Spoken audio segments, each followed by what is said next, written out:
मां रामचंडी ऐतिहासिक वार्षिक यात्रा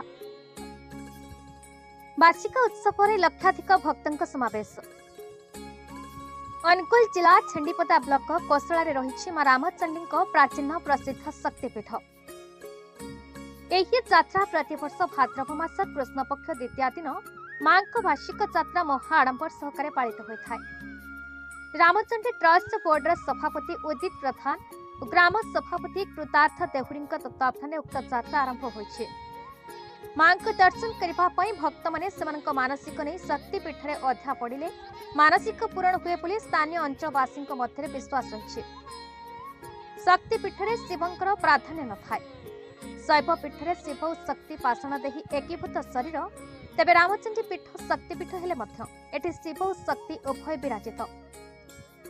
मात्र स्थिति सतन और विचित्र शक्ति रूपिणी रामचंडी काठरे निर्मित छोट कुंभ तांको अनति दूर पाताल भेदी शिवलिंग रही, जहा खोमेश्वरी नाम प्रसिद्ध।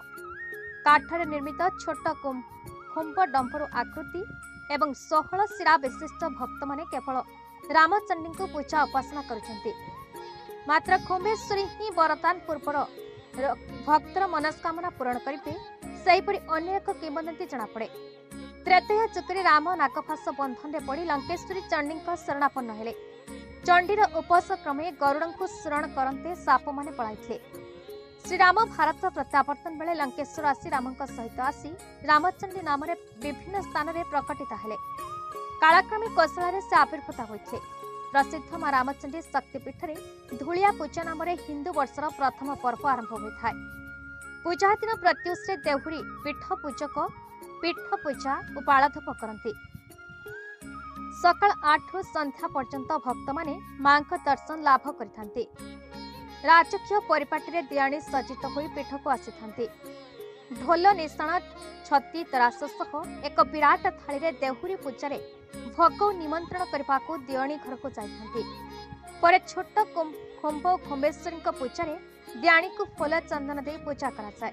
यह जंताल पूजा बोली कहुए। जंताल पुरे दियाणी देहरे ठाकुराणी आविर्भाव हेबा परे से गाड़िया मध्य पानी काथुरे अध्या पड़िथिबा भक्त मानक उठाई प्रसाद दे वर प्रदान करिथांती। उक्त यात्रा रे बहु दूर दूरांतरु लक्षाधिक भक्तों समागम होइथा।